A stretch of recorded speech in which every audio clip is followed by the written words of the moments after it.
Ijataw biex ngħidilkom kelma waħda. Ijataw biex ngħidilkom grazzi.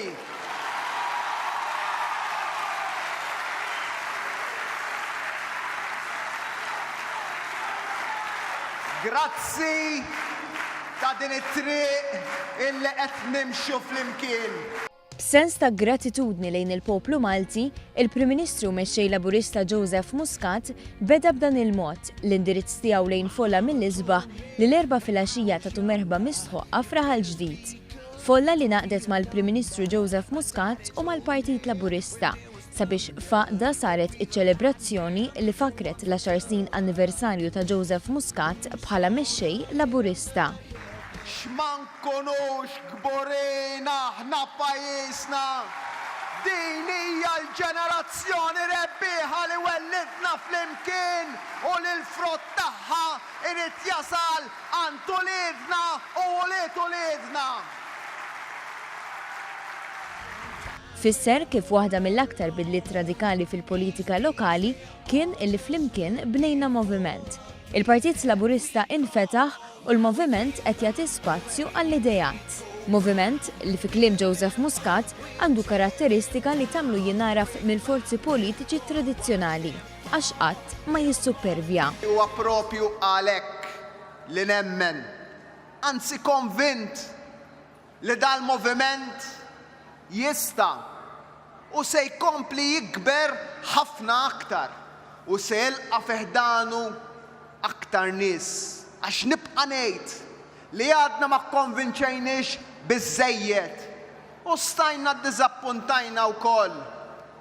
Imma rridu nibqgħu naħdmu biex fejn ma konniex konvinċenti nikkonvinċu.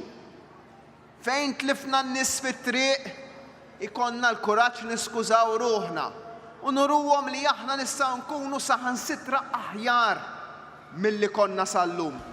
Moviment li ma jħarrisx minn fejn ġej, iżda fejn sejjer.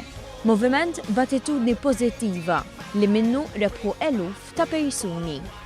Rebħu dawk l-eluf ta' familji li bbenefikaw mit-child care b'xejn. Rebħu dawk iż-żgħażagħ li xtraw l-ewwel post tagħhom u flankaw l-eluf taxxi. Rebħu il-pensjonanti li ħadu żieda wara l-oħra fil-pensjonijiet u se jkomplu jieħdu żiediet. Rebħu dawk li sabu xogħol ġdid mingħajr ma tilfu l-benefiċċji u llum baqgħu fid-dinja tax-xogħol b'dinjità. Rebħu il-persuni b'diżabilità li llum jgħixu fil-komunità bħala parti mill-proġett Soċjetà Ġusta. Rebħu kull familja u kull negozju f'Malta u Għawdex li llum għandhom kontijiet tad-dawl u tal-ilma orħos milli kellhom qabel u bħajibqgħu irħas. U għatkellem dwar il-politika ta' ugwaljanza mibnija fuq l-imħabba. B'emozzjoni qal li ċelebrazzjonijiet ta' mħabba li kien mistieden għalihom kien fost l-aktar momenti emozzjonanti li għex tul dawn is-snin li ilu Prim Ministru. Imħabba li faret f'dawk il-familji li kellhom l-ewwel wild grazzi għas-servizz tal-IVF.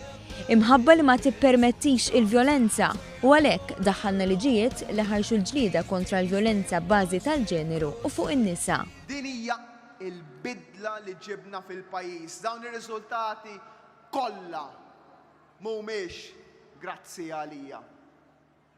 Dawn ir-riżultati kollha mhumiex grazzi għal Joseph Muscat. Dawn ir-riżultati huma grazzi għalikom li tajtuna il-fiduċja. Quddiem Folla mill-isbaħ tkellem b'ambizzjoni dwar il-bidliet li fadal xi jsiru. Fosthom li jkun hemm aktar nisa rappreżentanti fil-Parlament Malti. Tkellem dwar kif bdiet it-tħejja għall-ikbar proġetti infrastrutturali fl-istorja ta' pajjiżna. Bit-toroq kollha ta' Malta u Għawdex se jingħataw ġdid b'investiment ta' 700 miljun euro. U dim dan kollu il-Prim Ministru qal li Malta tagħna l-koll trid tibqa' mixja l-aqwa żmien sabiex issir il-Malta ta' għada. Ninsabu nofs triq ejja nkomplu mexxin il-qudiem. Malta tagħna l-koll se tibqa' mixja għall-aqwa żmien biex issir il-Malta